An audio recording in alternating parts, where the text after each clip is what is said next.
கற்பக விநாயக பெருமானுடைய திருவுருளாலும் அரிமளம் நகரில் எழுந்தருளி அருள் பாலித்து வரும் அருள்மிகு மீனாட்சி சுந்தரேஸ்வரர் திருவுருளாலும் அதிருத்ர ஹோமமும் மற்றும் சகசர கலச அபிஷேகமும் சிறப்பாக நடைபெற உள்ளது. மாதி மாதம், அதாவது விஸ்வாவசு வருஷம் மாசி மாதம் 8, 9, 10 தேதிகளில் அதை செய்வதற்காக எல்லா ஏற்பாடுகளையும் நடத்தி கொண்டிருக்கிறார்கள். இந்த அதிருத்ர ஹோமம், ருத்ரம் என்றாலே சிவபெருமானுக்கு மிகவும் சிறப்பாக உள்ள ஒரு வேத பகுதி. யஜுர்வேதத்தின் மத்திய பகுதியில் ஸ்ரீருத்ரம் அமைந்துள்ளது. அதில் மத்திய பகுதியில் நம சோமாயஜா என்ற பகுதியில் நம சிவாயஜா சிவதராயஜா என்று பஞ்சாட்சரத்தை பற்றி சொல்லப்படுகிறது. இந்த தமிழிலும் காதலாகி கசிந்து கண்ணீர் மல்கி ஓதுவார்தமை நன்னறித்து வைப்பது வேதம் 4 மெய்ப்பொருளாவது நாதன் நாமம் நமச்சிவாயு என்ற பஞ்சாட்சரத்தினுடைய பெருமையை சொல்லக்கூடிய ருத்ர பகுதி ஸ்ரீருத்ரத்தில் எஜுர்வேதத்தில் தான் கிடைக்குது. அது ஒரு முறை சொன்னாலே அதிகமான பலன். ஏகாதச ருத்ரம் 11 முறை சொல்லலாம். அதையே 121 முறை, அதே மாதிரி கூட்டிகிட்டே போகலாம். 11 பேர் இருந்து 11 தான் சொல்கிறது, 121 இருந்து சொல்கிறது.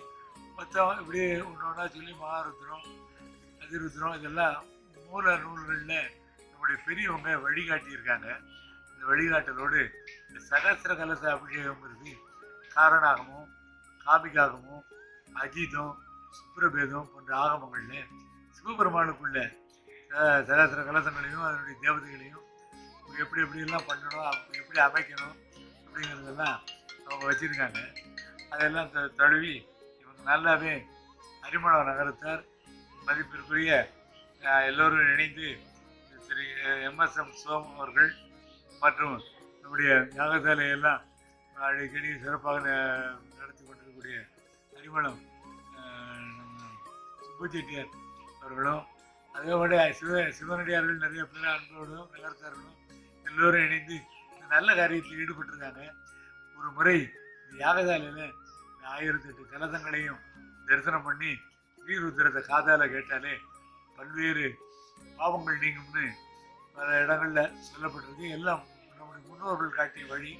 அந்த வழியில் இந்த அரிமளம் மட்டுமல்ல, புதுக்கோட்டை மாவட்டம் மட்டுமல்ல, தமிழகம் மட்டுமல்ல, உலகம் முழுவதும் உள்ள எல்லா ஜீவராசிகளும் மேல் மேலும் நன்றாக மன மகிழ்ச்சியோடையும் நோய் நொடியின்றியும் நல்ல அமைதியாக வாழ வேண்டும் அப்படிங்கிற நோக்கத்தில் இந்த உலக நலனுக்காகவே நம்முடைய நகரத்தார்கள் இணைந்து ரொம்ப சிறப்பாக நடத்தி கொண்டிருக்கிறார்கள்.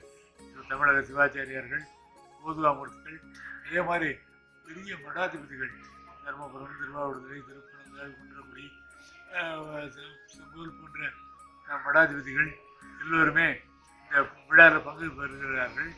இதில் ரொம்ப சிறப்பு என்னென்னா, இந்த சுந்தர சுவாமிகள் அதிஷ்டானது இங்கே ரொம்ப சிறப்பாக இருக்குது. இந்த சுந்தர சுவாமிகள் வேதம் வளர்வதற்காகவும் நகரத்தார்களுடைய நலனுக்காகவும் இந்த பகுதிக்காகவும் கீழச்சியப்பட்டிலையும் இதுலேயும் அந்த சிவாலயத்தை அமைச்சால் அவருடைய சொந்த பகுதி திருநெல்வேலி பகுதியாக இருந்தாலும் செட்டிநாட்டில் வந்து இந்த 2 ஊர்லேயும் சிறந்த கோயில் அமைப்பதற்கு மூல காரணமாக இருந்தார். அவருடைய ஆசியோடையும் இந்த ஸ்ரீருத்ர விழா சிறப்பாக நடைபெறுகிறது. அனைவரும் மனைவி, மக்கள், குழந்தைகளோடு வந்து தரிசித்து அருள் பெறும்படி அன்பாடு நிர்வாகத்தின் சார்பாக வேண்டுகிறோம். நன்றி, வணக்கம்.